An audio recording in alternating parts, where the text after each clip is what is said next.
Hello everyone, আসসালামু আলাইকুম। Welcome back to my channel Nusrat Jahan Momo. সবাই কেমন আছেন? আশা করছি যে যেখানে আছেন সবাই খুব ভালো আছেন। আলহামদুলিল্লাহ, আমরাও আল্লাহ তাআলার অশেষ রহমতে সবাই খুব ভালো আছি।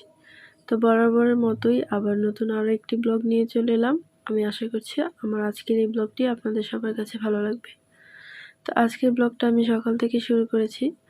তো সকালবেলা আমি একটা চিকেন মোমো বানাবো সবার জন্য নাস্তায়। তো সেটা আপনাদের সাথেও শেয়ার করছি।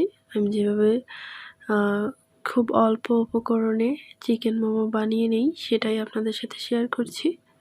আশা করছি আপনাদের কাছে ভালো লাগবে।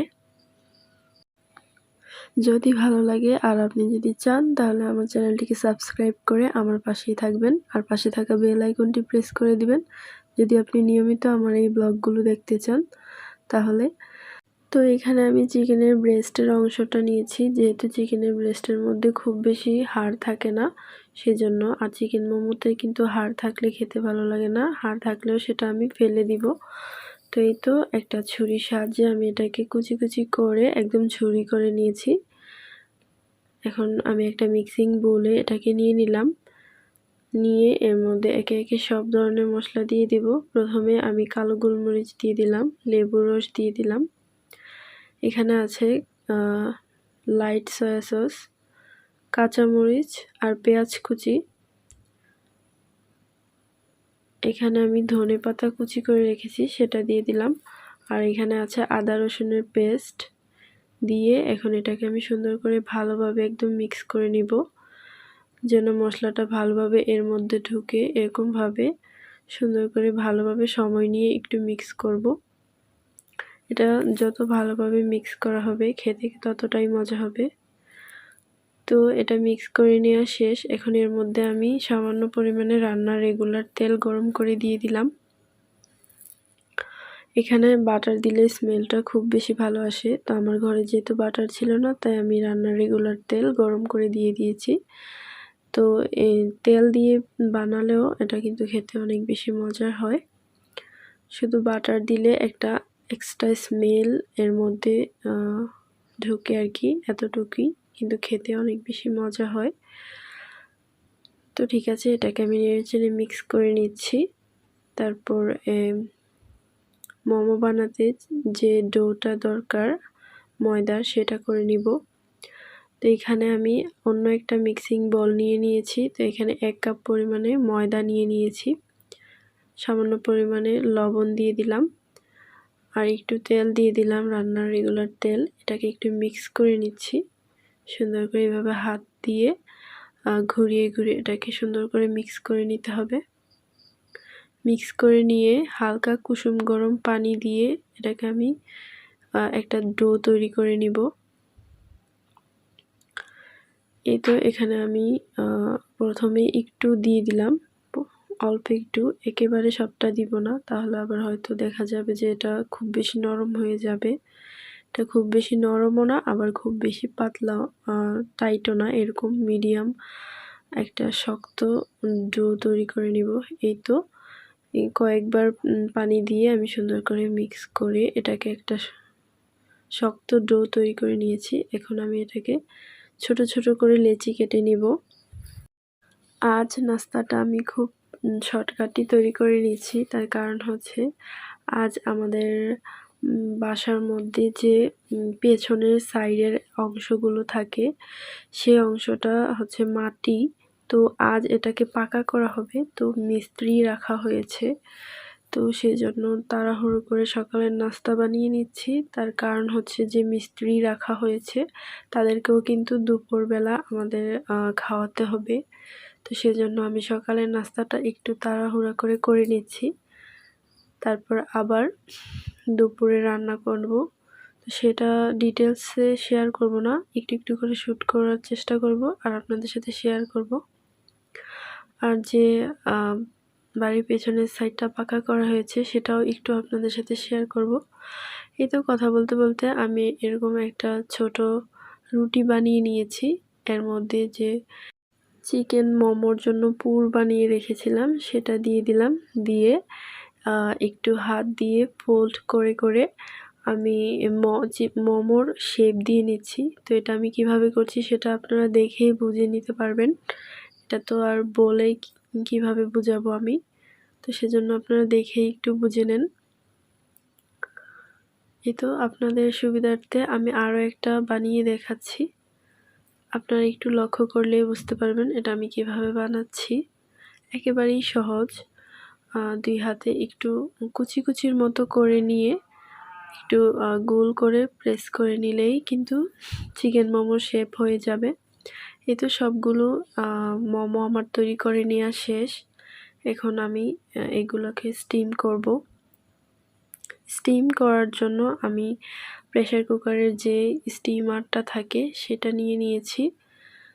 এর মধ্যে আমি সামান্য পরিমাণে অয়েল ব্রাশ করে নিচ্ছি। তার কারণ হচ্ছে স্টিম করার পর যাতে করে মোমোগুলো উঠাতে সুবিধা হয়, সেজন্য আমি এর মধ্যে তেল দিয়ে একটু ব্রাশ করে নিচ্ছি। এই তো ব্রাশ করে নেওয়া শেষ। চুলোয় কিন্তু আমি আগে থেকে একটা প্যান বসিয়ে দিয়েছিলাম। এর মধ্যে পরিমাণ মতো পানি দিয়ে ফুটিয়ে নিয়েছি। এখন একে একে সবগুলো চিকেন মোমো দিয়ে 5 থেকে 10 মিনিটের জন্য স্টিম করে নিব। এই তো স্টিম করে নেওয়া শেষ। এখন কিন্তু আমার চিকেন মোমোগুলো খাওয়ার জন্য একদমই রেডি। তো এগুলো আমি উঠিয়ে নিয়ে সার্ভ করে নিব সবার জন্য। এই তো উঠিয়ে নিলাম। তো এর মধ্যে আমরা খাওয়া দাওয়াটাও করে নিচ্ছি। সকালের নাস্তা করে নেওয়া শেষ। তারপর কিন্তু আমি দুপুরে রান্নার জন্য সব ধরনের প্রিপারেশন নিয়ে নিয়েছি। আর এখন প্রেসার কুকারের মধ্যে আমি মাংস বসিয়ে দিয়েছি। সমস্ত যা মশলার প্রয়োজন সবগুলো একসাথে দিয়ে ভালোভাবে মিক্স করে প্রেসার কুকারে দিয়ে দিয়েছি। কারণ আজ যেহেতু অনেক মানুষের রান্না করতে হবে, অনেক বেশি তাড়াহুড়া করেই রান্নাটা করে নিচ্ছি। প্রেসার কুকারে রান্না করলে খুব তাড়াতাড়ি হয়ে যায়, সেজন্য আমি প্রেসার কুকারেই দিয়ে দিয়েছি। মাংসটা আমার কষিয়ে নেওয়া শেষ। এখন এর মধ্যে আমি বার্গার দিয়ে উঠিয়ে নেব। এখানে আমি 5 ফোড়ন আর পেঁয়াজ রসুন একসাথে করে বেরেস্তা করে নিয়েছি। এখন সেই যে মাংসটা কষিয়ে নিয়েছি এর মধ্যে দিয়ে দিচ্ছি, দিয়ে এটাকে উঠিয়ে নিব। এইভাবে ফোড়নটা দেওয়ার কারণে এই মাংস তরকারিটা অনেক বেশি মজা হয়েছিল। তো মাংস তো রান্না করা শেষ। তো একটা তরকারিতে তো আর এত মানুষ খেতে পারবে না। তো সেজন্য আমি পাবদা মাছ রান্না করার জন্য পাবদা মাছ ভেজে নিচ্ছি।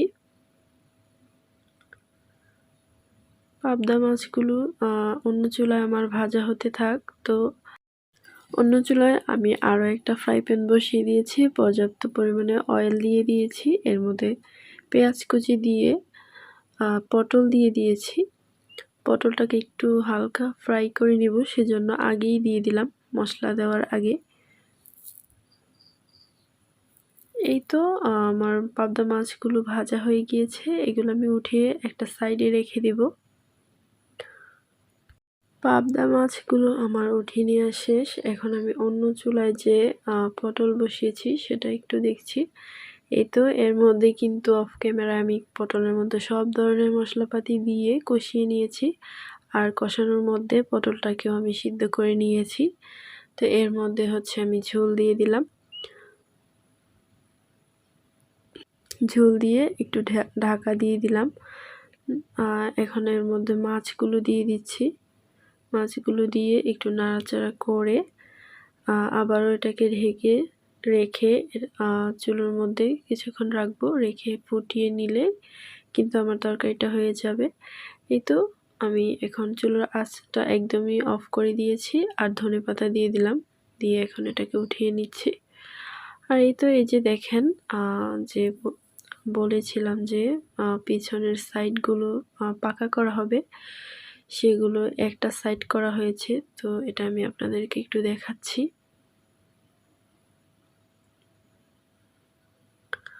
তো অন্য সাইডটা হচ্ছে করার জন্য প্রস্তুতি নেওয়া হচ্ছে। এখানে কি যেন ওরা দিয়েছে, তারপর বালু দিবে, সিমেন্ট সবকিছু দিয়ে সুন্দর করে নিবে। তো ঠিক আছে, এখানে করা হোক। আজকের মতো ব্লগটা আমি এখানেই শেষ করে দিব। আর কিছুই শ্যুট করা হয়নি, কারণ অনেক বেশি ব্যস্ততার মধ্যে ছিলাম। তো ঠিক আছে, আপনারা সবাই অনেক বেশি ভালো থাকেন। আপনাদের জন্য অনেক বেশি দোয়া রইল, আর আমার জন্য অনেক বেশি দোয়া করবেন। সবাই ভালো থাকবেন, সুস্থ থাকবেন। আল্লাহ হাফেজ। আসসালামু আলাইকুম।